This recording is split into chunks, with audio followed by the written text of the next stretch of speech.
Labour की बात हो रही है, जिसे हम प्रवासी वो प्रवासी जो है उनको कहना चाहिए वो राष्ट्र के निर्माता का हम कैसा राज्य सरकार ने और केंद्र सरकार ने किया, यह मेरे लिए चिंता है। जो राष्ट्र के निर्माता मजदूर वर्ग, उनको क्या करना चाहिए था, उनके लिए खाने की व्यवस्था करनी चाहिए थी, हेल्थ की व्यवस्था करनी थी, लेकिन कहीं ना कहीं राज्य सरकार से और केंद्र सरकार से पक्ष और दोनों से चूक हो गई। मेरा जो तीसरा मानना है, समाज में आज तनाव बढ़ रहा है। आप जहां भी देखिए तनाव जो है, स्ट्रेस व्यक्ति के लेवल पर इनटॉलरेंट लोग व्यक्ति। मैं आपको एक एग्जांपल देना चाहता हूं। अटल बिहारी वाजपेयी के बारे में जब पार्लियामेंट में उन्होंने भाषण दिया था, तो नेहरू जी ने उस समय कहा था ये प्राइम मिनिस्टर ऑफ इंडिया है। आप यकीन करिए कि उस समय का कैसा होता था। अटल बिहारी वाजपेयी जी ने नेहरू के बारे में क्या कहा है, यह हिंदू पेपर में पढ़ा था, मेरे पूरा उसकी आर्टिकल आई थी, कितना वो प्रेज करते हैं। लेकिन आजकल के जो नेता है कि मैं 5 साल में सब कुछ बना दिया, पहले तो कुछ हुआ ही नहीं है। लेकिन दीनदयाल उपाध्याय के इंटेलेक्चुअलिज्म को पढ़ी पैराग्राफ में वो कहते हैं कि मैं जो कह रहा हूं उससे पहले प्रयास हुए हैं, और गांधी के जो प्रयास हुए हैं नव भारत बनाने का, उसे मैं मानता हूं। ये सारी चीजें मैं आपके सामने रख रहा हूं। देखिए समाज में तनाव बढ़ गया है। भारत ऋषि मुनियों का देश है, ये मैं मानता हूं, लेकिन भारत में caste is a reality, class is a reality, region is a reality. कहां से हम समाज की बात कर रहे हैं? तो ये जो सामने राष्ट्रवाद, देखिए भारत में आज चाहे पहले जाति है, मैं हूं और राष्ट्रवाद में, तभी तो इतने जो है 70 भ्रष्टाचार हुए हैं। कोई भी पार्टी करे, XYZ, सभी भ्रष्टाचार में जो है वो लिप्त होते हैं। तो राष्ट्र हम करते हैं, लेकिन हम अपने व्यवहार में, कार्य में, सोच में राष्ट्रवादी चिंतन लाते नहीं है। चौथा, विश्व भी देखिए तनाव हो गया। मैं समझता हूं पूरे विश्व में इस समय अगर कहीं अल्टरनेटिव आता है तो जो चौथी बात है वो ये है कि समाज वायलेंस बढ़ रहा है। वायलेंस को 2 प्रकार से देखता हूं तरीकों से। स्ट्रक्चरल वायलेंस, जिसे हम इनविजिबल वायलेंस कहते हैं, वो अमेरिका में वायलेंस नहीं दिख रहा। एक शिकारी जो है, एक मर्डर होता है और पूरे अमेरिका हिंसाग्रस्त होता है। भारत में भी इसी प्रकार से इनविजिबल स्ट्रक्चरल वायलेंस है, वो बहुत ही आने वाले समय में घातक होगा। व्यवस्था को, हार्मोनी को बरकरार रखना होगा। सर्वे भवन्तु सुखिनः, उसे हमें लागू करना पड़ेगा। दूसरा है वायलेंस हम देख रहे हैं, अभी में मजदूर जा रहे हैं, बिस्किट लूट रहे हैं, रोटी लूट रहे हैं, चाय पीने वाले का कर रहे हैं। ये सब छोटी छोटी घटना है। मेरा ये कहना है वायलेंस बढ़ रहा है, इसको भी आत्मनिर्भरता, जब लोग बेरोजगार, तो खाने के लिए पैसा नहीं। पांचवा बहुत इंपॉर्टेंट, में समरसता कायम करना पड़ेगा। आत्मनिर्भर आप तब तक नहीं हो सकते जब तक, तो हार्मोनी किनके भी होना चाहिए, मैन के साथ, सोसाइटी के साथ, आदमी का नेचर के साथ। हम नेचर को ओवर एक्सप्लॉइट किया है, जिसके कारण कोरोना हुआ है। सोसाइटी को एक्सप्लॉइट कर, यहाँ पर मैं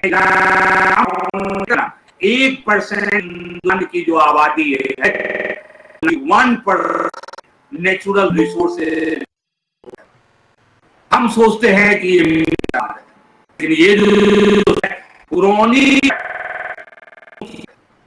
जुमलेबाजों की सरकार है, ये कुछ हो नहीं रहा है, इसे हमें देखने के बाद। छठा चीज है वो एजुकेशन पर बहुत अच्छे ढंग, तो हमारे कुलपति श्री प्रकाश मणि त्रिपाठी जी ने नालंदा हुआ करता है, आज हमारे अभी ऐसा यूनिवर्सिटी नहीं है तो विश्व स्तर का यूनिवर्सिटी है।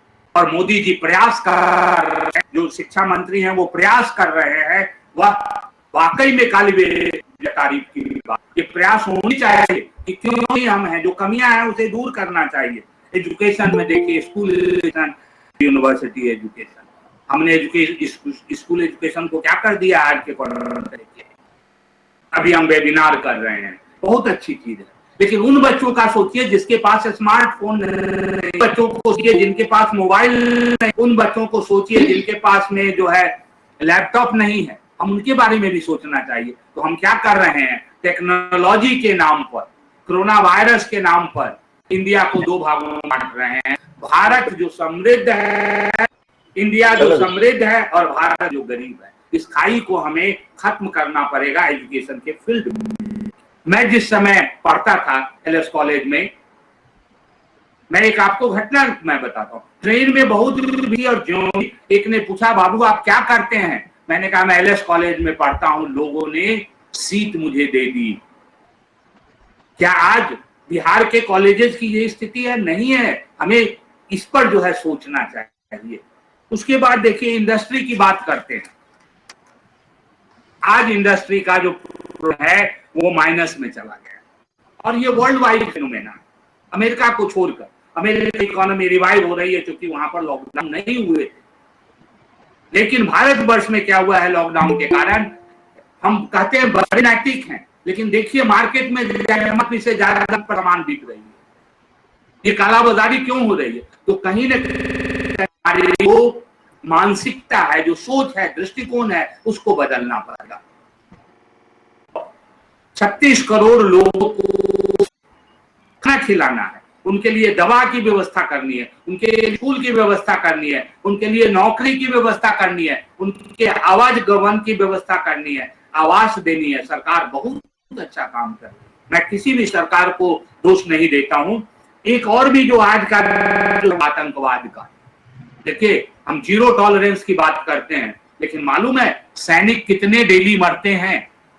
रियल आंकड़े हमारे और आपके सामने नहीं आते हैं। और ये सैनिक आते कहां से हैं? गरीब परिवारों से आते हैं, कुछ जातियों के लोग होते हैं। ये सारी चीजें जब हम आत्मनिर्भर भारत की बात करते हैं तो करना चाहिए। देखिए आत्मनिर्भर भारत बनने के लिए एक दिन में प्रयास नहीं हुआ है। गांधी के बाद देश जब आजाद हुआ है, देखिए भारत के प्रथम प्रधानमंत्री पंडित जवाहरलाल नेहरू ने 1948 में आईटीआई नामक संस्था का निर्माण किया। तभी तो इतना भारत में औद्योगिक विकास हो पाया है। 1950 में प्लानिंग मिशन बनाए गए, जिसका नाम बदल के अब नीति आयोग कर दिया। तीसरा जो देखिए 1951 में है कि Indian Institute of technology, Russia के सहयोग से, अमेरिका के सहयोग से, फ्रांस के सहयोग से हिंदुस्तान में 6 आईआईटी बनाए गए। उसके बाद देखिए Indian Institute of AIIMS, SAIL, क्योंकि स्टील के बिना आप कोई भी इंफ्रास्ट्रक्चर का निर्माण नहीं कर सकते। BARC, Bhabha atomic research centre 1954 में, भिलाई स्टील प्लांट देखिए, ओएनजीसी 1956 में, डीआरडीओ 1958 में, इंडियन इंस्टीट्यूट ऑफ मैनेजमेंट 1961 में, 1962 में इसरो का स्थापना किया जब हम चंद्रयान कर रहे हैं। और अभी जो चाइना से आप बात कर रहे हैं कि भारत ने एटम बम, सबसे पहला एटम बम का विस्फोट 1974 में किया गया, इंदिरा गांधी जैसा जो है, जिसे हमारे वाजपेयी जी ने दूर की। तो जब हम पॉलिटिक्स की बात करते हैं, सामाजिक व्यवस्था की बात करते हैं, तो न्यूट्रल होकर हमें बात करनी चाहिए। भेल की बात देखिए, भारत हेवी लिमिटेड जो है 1964 में, जितने भी कोर इंडस्ट्री हैं, जितने भी बेसिक इंडस्ट्री हैं, सबका निर्माण किसने किया? नेहरू जी के कार्यकाल में। उसके बाद गेहूं क्षेत्र में जब हम आत्मनिर्भर जो हुए हैं, कब हुए हैं? 80s के आसपास में हुए हैं।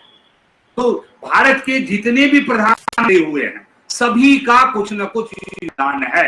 ये कह देना कि वर्तमान ने काम किया है, मैं एक विद्वान होने के नाते नहीं कहना चाहिए। सभी ने, सभी पार्टियां ने, और इसमें भारत के नागरिकों का जो है, भारत के एक एक लोगों का योगदान रहा है। उनके खून पसीनों से आज जो भारत समृद्ध बन रहा है और जो बनने वाला है, उसमें प्रयास किया है। वर्तमान समय बहुत अच्छा काम हमारे वर्तमान प्रधानमंत्री कर रहे हैं। और दिनकर जी ने बड़ा सुंदर एक थी, शांति नहीं तब तक जब तक सुख भाग न सबका सम हो, नहीं किसी को बहुत अधिक हो न किसी को। मानिए या ना मानिए, हाल में कोविड पीरियड में देखिएगा कैपिटलिस्टों की ज्यादा बढ़ गई है, गरीब और गरीब हो गए। या जो संभाग है, जो इक्विटी है और जस्टिस जिसे हम कहते हैं सोशल जस्टिस है, उस पर हमें ध्यान देना पड़ेगा। Rich is becoming more rich and poor is becoming more poor, इस ध्यान देना पड़ेगा। देखिए जी मैं समाप्त कर रहा हूँ। देखिए 2 से 3 मिनट लूंगा। इसलिए वर्तमान सरकार देखिए बहुत अच्छा काम कर रही है। स्टार्टअप, नए नए उद्योग धंधे हमें स्टार्ट करने पड़ेंगे, और ये उद्योग धंधे कैसे हो, प्रत्येक गांव में हो। जैसे बिहार है, बिहार में तो बेस्ट इंडस्ट्री करना चाहिए। मेक इन इंडिया जो है, मेक इन इंडिया का मतलब भारत के संपदा पर भारत के लोगों द्वारा होना चाहिए, नहीं कि बाहर की कंपनियां, चाइना से संभावना है कि कंपनियां भारत में आए, वह मेक इन इंडिया नहीं होनी चाहिए। गांधी का देश, जयप्रकाश का देश है, लोहिया का देश, अपनी टेक्नोलॉजी को भारत की आवश्यकता रूप से हमें जो है विकसित करना चाहिए।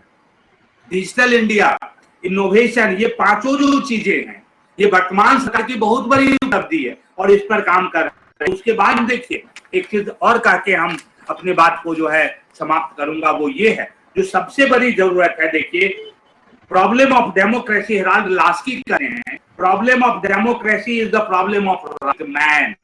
प्रत्येक जगह पर ग्राम पंचायत से लेकर, ग्राम पंचायत में जो मेंबर्स होते हैं वहां से लेकर एमएलए जो होते हैं राज्यों में, उनको लेकर एमपी तक सभी प्रतिष्ठित व्यक्ति को लाना पड़ेगा, सभी ऑनेस्ट व्यक्ति को लाना पड़ेगा। कहीं ना कहीं डेमोक्रेसी भी जो है हमारे लिए समस्या बनता जा रहा है। अंत में मैं यही कहूंगा कि मिथिला विश्वविद्यालय के तेजस्वी जितेंद्र नारायण जी ने यह जो सिलसिला प्रारंभ किया है उसके लिए मैं साधुवाद देता हूं, और आपने जो मुझे बोलने का मौका दिया इसके लिए मैं पुनः आपको साधुवाद देता हूं। Thank you very much. अंत में वही कहेंगे, उजाले अपनी यादों को हमारे साथ रहने दो, न जाने किस गली में जिंदगी की शाम हो जाए। Thank you very much.